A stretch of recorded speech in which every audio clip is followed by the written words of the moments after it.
Okay, this is 8:50 in the morning. This is supposed the solar condition on August 15th. This is the condition of the flat roof area around the same time. So we have some shading on this side from these oak trees towards the east. So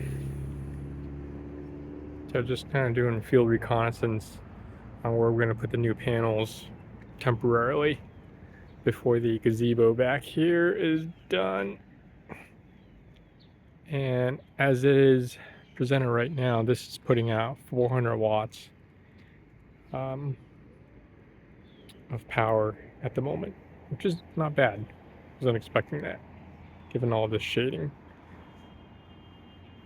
So the first 9 boards over here, that's one string. The other 9 boards right here is the second string.